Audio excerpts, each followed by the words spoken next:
Well, hello everyone. Welcome to my kitchen. I'm Christy. All right, so today, in honor of St. Patrick's Day, I'm going to make something yummy out of this Irish Heritage Cookbook. Now, I got this cookbook in Ireland a few years ago, and I was just thumbing through trying to find something to make for St. Patrick's Day, and I came across this recipe for cheese toasties. Now, it looks easy and delicious, so I'm excited to give it a try today and share it with you guys. I will be using a mild Irish cheddar cheese, and then the bread I'm using today is my Dutch oven artisan bread. It's super easy. I will give you the link to the video that shows you just how to make it, but you could even use an Irish soda bread if you wanted to, really any bread that you want. I also have a video though on my Irish soda bread on this channel, and I'll give you that link as well. All right, guys, let's get started because you know what time it is. It's time to get cooking.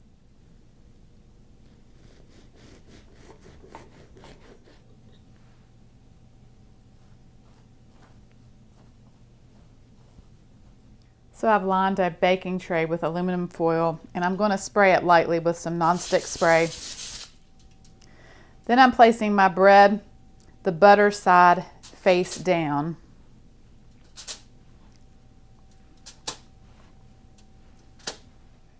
All right, then I'm taking my cheese and my box grater here, and I'm just going to grate my cheese.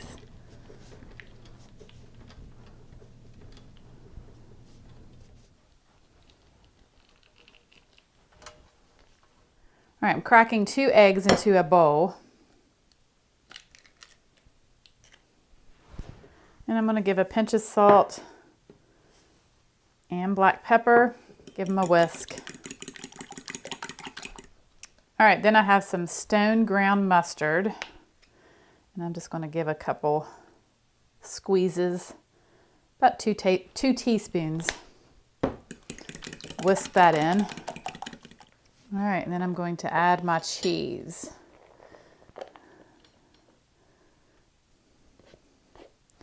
It says 1.5 to 2 cups.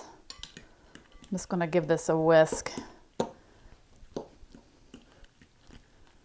right, next I'm going to take my cheese mixture, my cheese and egg mixture, and I'm going to place it on my bread.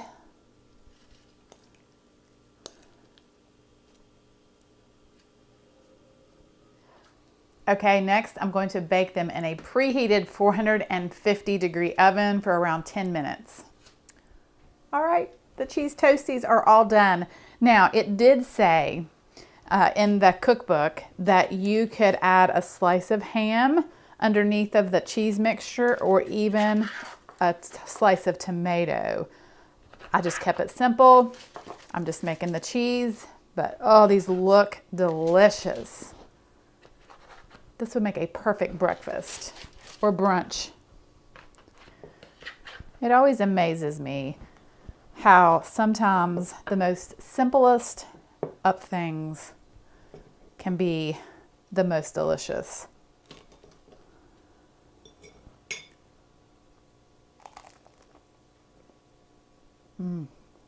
Using the homemade artisan bread for this, I think was a winner.